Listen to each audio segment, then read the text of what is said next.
Cathy and Elliott Lewis on stage.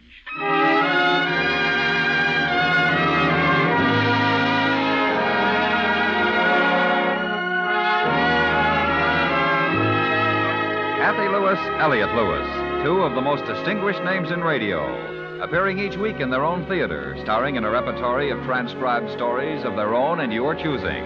Radio's foremost players in radio's foremost plays. Drama, comedy, adventure, mystery, melodrama. Ladies and gentlemen, Mr. Elliott Lewis.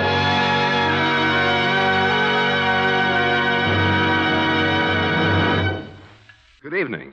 May I present my wife, Cathy? Good evening. Back in 1892, a very fine orator decided to do a short story, satirical in nature, about justice. His name was Frank Stockton. As often happens, the story was excellent. It was well received in our literature. And it has remained in our literature for a reason which Mr. Stockton had not intended. To make complete sense out of what we're telling you up to now, we add this. Or the tiger.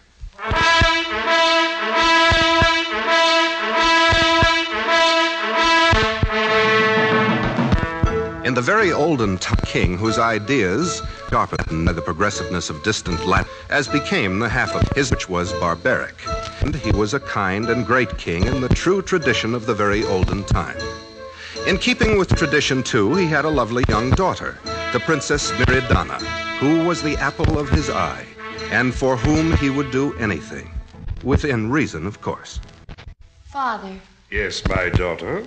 Father, Rome. I wish I had rid of him. But he just arrived. But he's so ugly. I hadn't noticed. Does it make a difference? Father, what a question. I have a position to maintain. True. Pinnabel! Yes, great Zerbino. Oh, my Pinnabel, get up. My servant prostrates himself. Pinnabel, you're not a lowly servant. Accordingly, mighty king. Pinnabel, about the princess. Selected him myself, great Zerbino. Monstrous. But powerful his appearance. He's a very good worker. Been accused of a crime. He's ugly. And he's offended the princess. Oh, of course, mighty Zerbino. We must determine if he is guilty. If he offended the princess, your majesty, and he's only a slave. It is not for us to judge him, Pinnabel. We must have a trial. The arena, your majesty? Naturally. He'll have his chance to open one of the two doors like anyone else. Oh, I hope he chooses the tiger. What fun. Yes, it would be entertaining, wouldn't it? Pinnabel, tomorrow, when the sun is high. That should give everyone time to get to the arena for the occasion. My subjects will want to know that justice is being done. Good for the morale. See to it, will you, Pinnabel?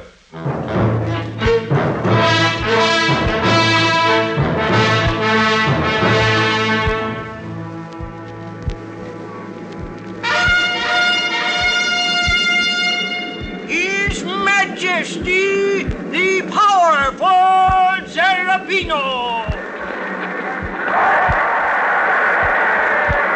Let the ceremony begin. Bring forth the prisoner.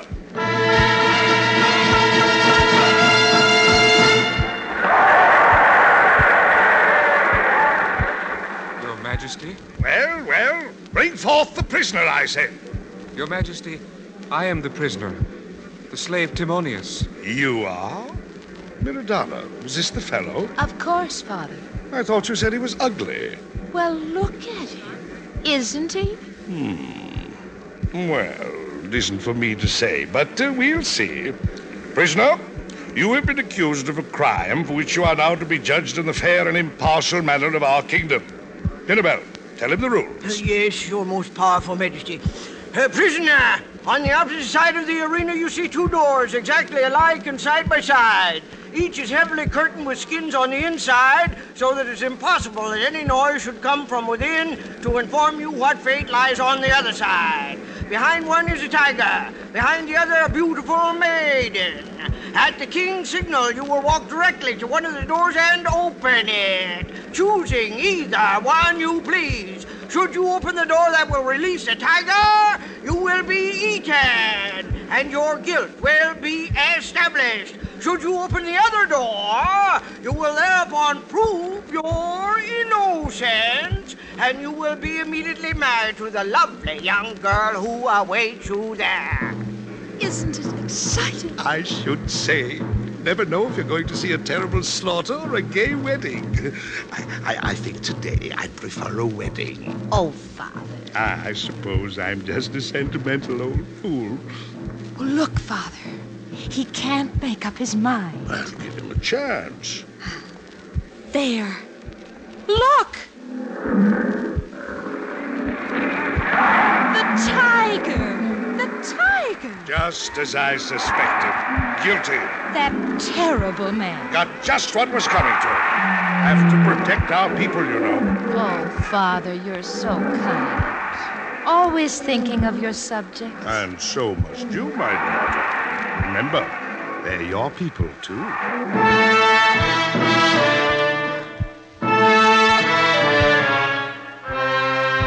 people. Such a nice thought. My people. My people. Really, though, they aren't. They're Father's, and he rules them very sternly at times, though only for their own good. Now, if they were really my people, I should think I'd be able to do anything I'd want with them. Especially Alardo. Brave, sweet Alardo. Alardo, my own. Yes, Miridana. Say you love me. I cannot tell you I love you, Miridana. Alardo. For that would not tell you all I feel about you. Can I convey the pain, the torture when we are apart? Can I tell you of the fury in my blood when my thoughts try to bring you close to me, and some fool profanes the air by speaking of other things? How can I say I love you and tell you 1/10 what you are to me? You are life and blood and air and everything that is precious to me. I am all these things to you, my love. I am possessed. Oh, Alardo, you're such a lovely man. Kiss me. Oh, that I would do, Miridana, my flower. With all my heart, I would fain clutch you to my breast. Alardo, kiss me. Oh, my darling. You must always stay with me, forever and ever. I promise that I shall, Miridana. Only, when shall you ever be my bride? Alardo, that again. But, Miridana, you are my own true love. If you will not have Father would never permit you to marry me. Am I not good enough for you? You're good enough for me, but not for Father. It is unjust. It is not. You know perfectly well a princess can never marry a commoner. It just isn't done. And why isn't it, pray? Well, I don't know. It isn't, that's all. Miridana, my own, let me go to your father and tell him that I love you. Oh, no. He would dispatch you to the arena without a moment's hesitation. Then I will be satisfied. If I cannot have you, let the tigers have me. And then what shall I have? Oh, no, Alardo, my lover, I cannot let you. Then what shall I do? Well, why don't you just persuade Father to promote you to a general or something? General? I don't want to be a soldier. Not just any soldier, darling. A general, a nobleman. Then we could be married. Yes, I suppose you're right. Silly, of course I'm right. Why don't you talk to Father about it? Do you think I dare? Of course, I'll get you an audience with him. You'd better think of something clever to say if you want him to reward you. With you at my side, Miridana, how can I fail? I won't be at your side, Alardo. Father wouldn't like it if he thought we knew each other. I'd better stay at his side. I think I can help you more from there. Sweet Miridana. Sweet Alardo. I'll be so proud of you when you're a general. Kiss me.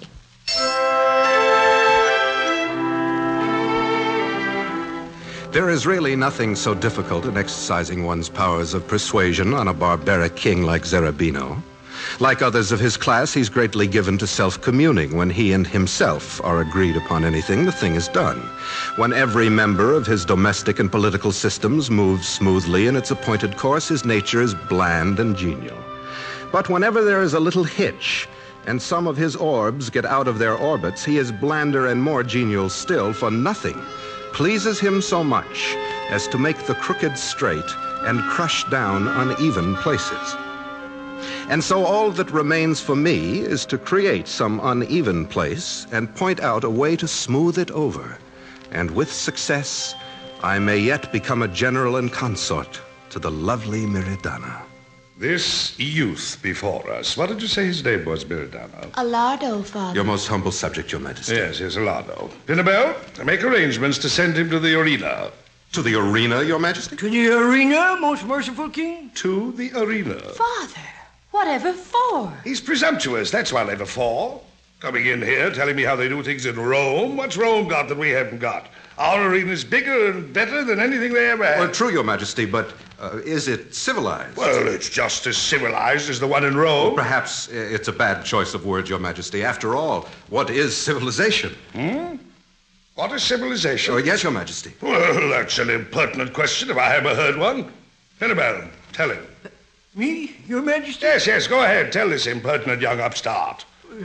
Don't you think it's too impertinent for the Prime Minister to have to answer, great king? Oh, answer him, will you? Yes. Civilization. Well, it's the arena. Ah, exactly. The arena. Your pardon, Majesty. Civilization is so much more. More than the arena? The public baths. Your Majesty, civilization is progress, advance. Pinnabel, we have been making progress. Oh, definitely, Your Majesty. Well, then. Well, such limited progress, Your Majesty. What have we done to encourage people in the arts as they do in Rome? Nothing. How many poets are there in the kingdom? Practically none. In Rome, there are many. Many what? Poets, Your Majesty. Poets? They write poetry. That all they do? Of course. Shameful. Disgraceful, Your Majesty. Wasting good time writing about birds and trees and the like. Ought to be doing something useful. How true, Your Majesty, and yet a poet's usefulness depends on his inspiration. What is there to inspire a Roman poet but a bird, a tree, a beautiful woman? Nothing. But here, Your Majesty, the poet finds true inspiration in the greatness of our kingdom, in the majesty of Zerbino himself. Really? You mean they'd write about me? Of course, Your Majesty, if they were encouraged to do so. Well, I certainly have no objections.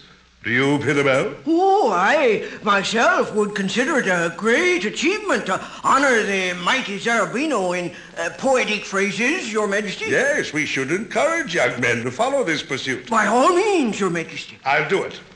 Is that all, young man? Yes, Your Majesty. Very well. Pinnabel, you may take him to the arena now. Father! He said he was finished. Father!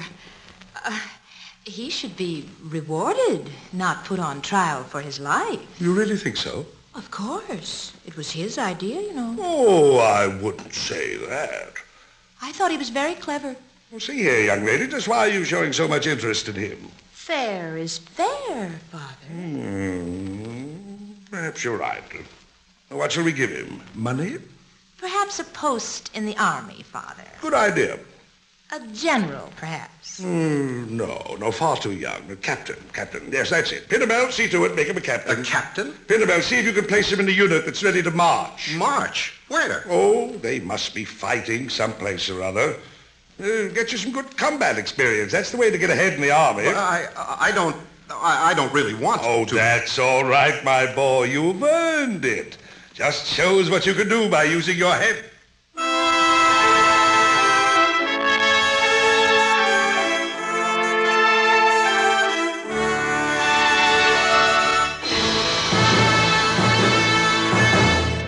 You are listening to Cathy and Elliott Lewis on stage. Tonight's play, The Lady or the Tiger.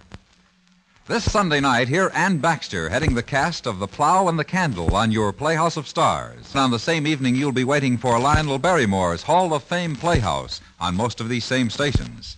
Every Sunday night, Mr. Barrymore is host and narrator of an original drama spotlighting some unsung hero or heroine of American history. This Sunday night, for the Hall of Fame Playhouse and Theater of Stars, be listening to CBS Radio.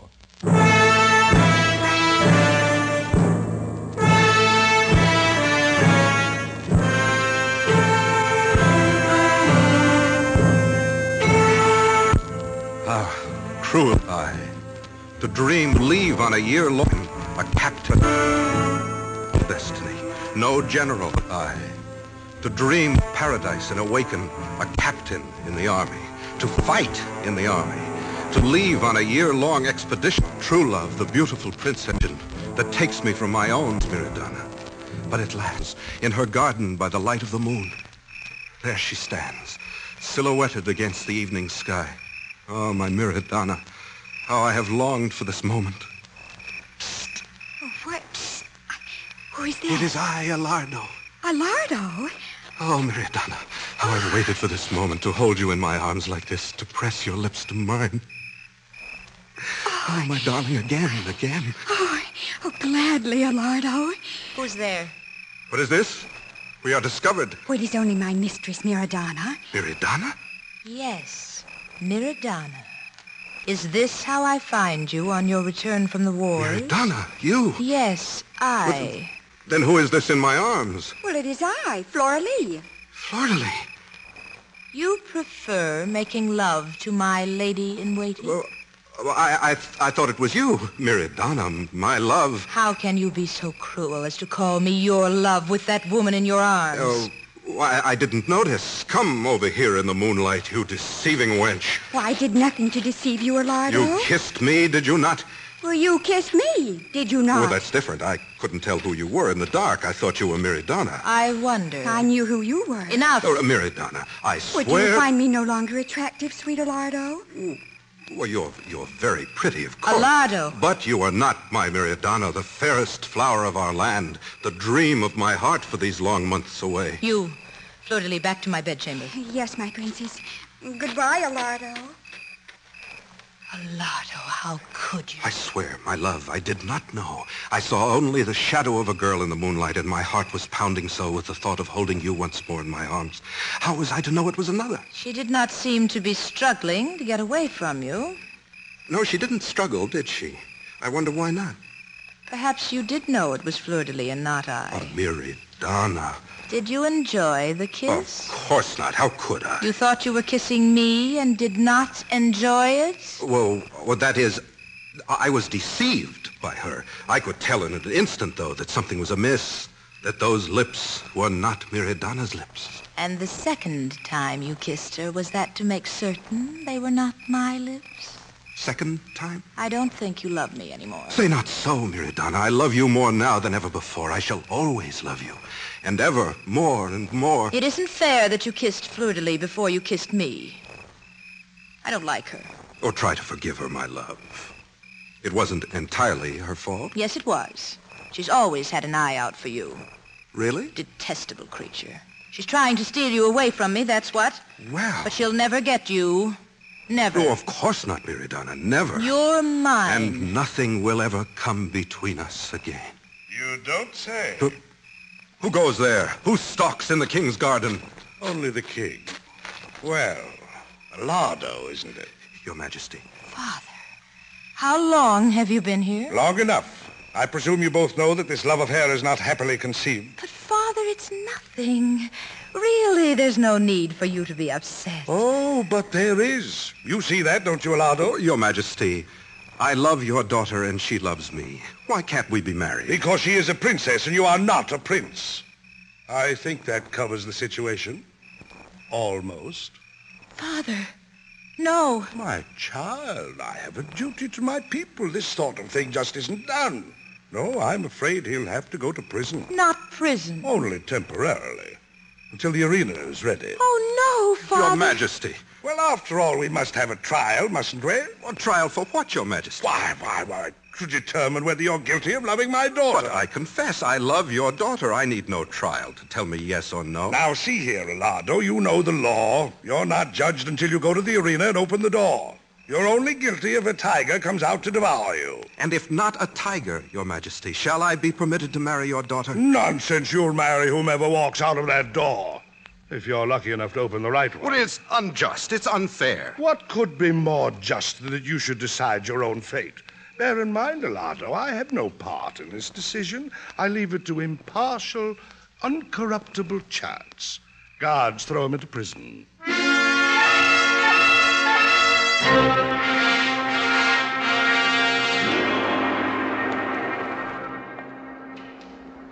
Alardo.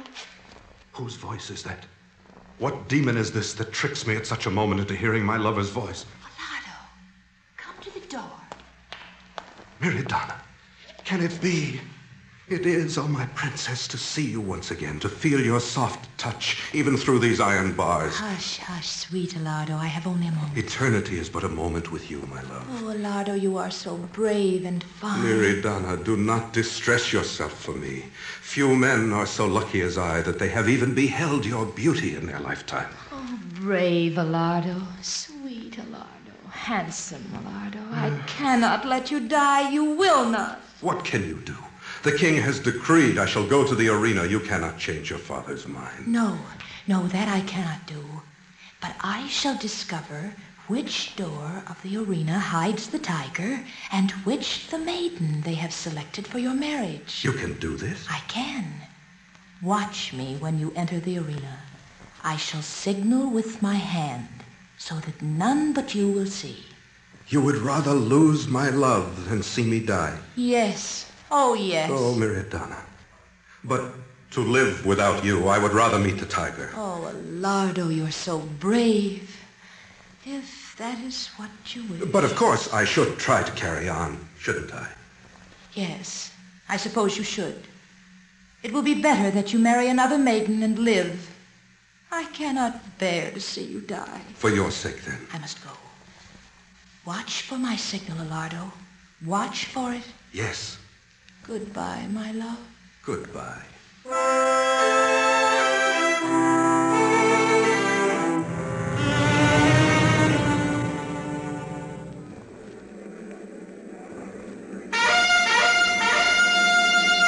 His Majesty, the most powerful Zerbino. Let the ceremony begin. Bring forth the prisoner.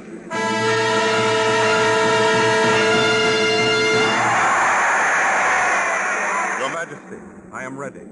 Captain Alardo, you are accused of a crime for which you are now to be judged. You know the rules. You will try to cooperate. I will do my best, Your Majesty. Good. Bear in mind that you will decide yourself whether you are guilty or innocent of this crime. It is in your hands. Should you open the door that releases the tiger, and I might say in passing, we took special pains to find the largest and most savage tiger in the kingdom. There will be no escape from your judgment. You will be devoured, and we shall all mourn your passing. In honor of your past service, I've arranged for hired mourners for the occasion, although it isn't likely you'll hear them should their services be needed. Thank you, Your Majesty.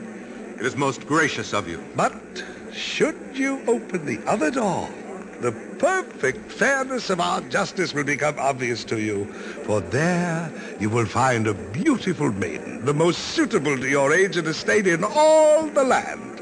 She will make you a fitting bride. Now go. We anxiously await your judgment. Go. To the tiger or to your bride, the beautiful Lady Fleur-de-Lis.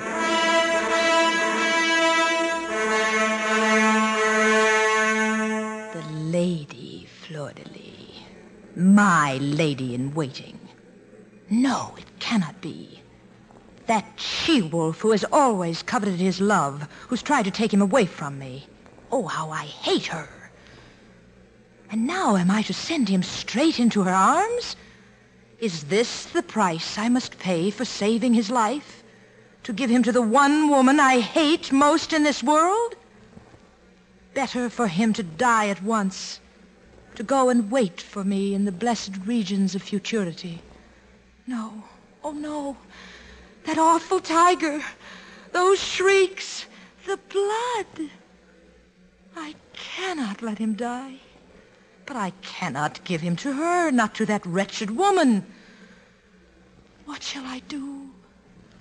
He waits for my signal. Go, Alardo. We are waiting.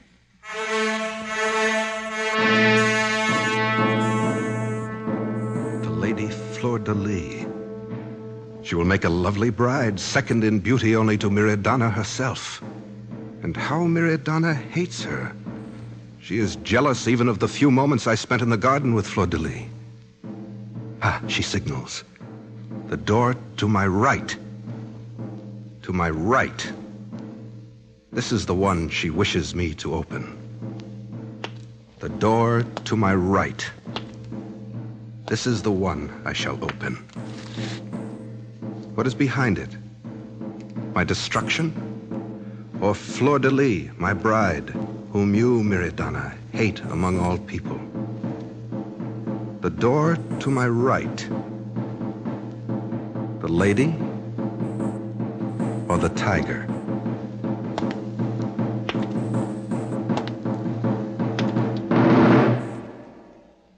The Lady or the Tiger by Frank Stockton, starring Cathy and Elliott Lewis. In a moment, Mr. and Mrs. Lewis will tell you about next week's play. Tomorrow night on CBS Radio, there's music in the air. Beautiful music from Latin America and great tunes from the continent. Your baritone host, Donald Richards, with Francis Greer, Clark Dennis, Betty Cox, the Serenaders, and Alfredo Antonini's orchestra, take us south of the border for Si Bonet, Amor, Amor, Amor, and many another favorite from Latin America. Then it's off to Europe for Cherry Berry Bin, April in Portugal, Mad Dogs and Englishmen, and other favorites. Tomorrow night on most of these same CBS radio stations, there's music in the air. And now once again, Cathy and Elliott Lewis.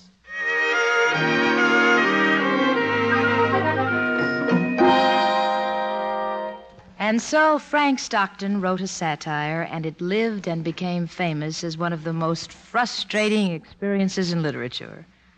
When he opened the door, the lady or the tiger. And our thanks to Shelby Gordon for the fine adaptation. For those of you who are fans of both Luigi and Fred Allen, we were privileged tonight to have my father, the king, played by Pasquale and Falstaff, or in simpler terms, Alan Reed. Thank you, Alan. It was a pleasure. Thank you, Cathy. It was fun. I enjoyed it. If the door opened and a lady was there, the lady Fleur-de-Lis, you would have seen that she was played by Sammie Hill. And Junius Matthews was the unprofessional Prime Minister Pinabel.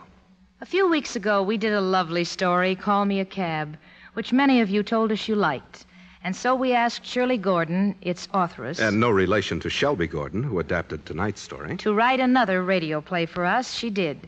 It's called The Bunch of Violets, and we're going to do it for you next week. Until then, thanks for listening, and good night. Good night.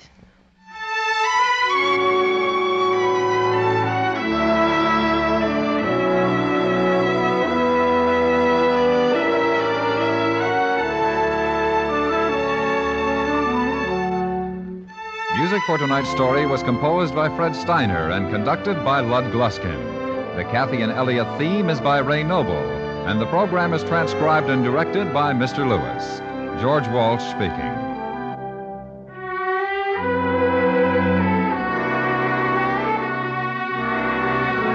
America now rides to the tune of 25 million auto radios and listens most to the CBS Radio Network.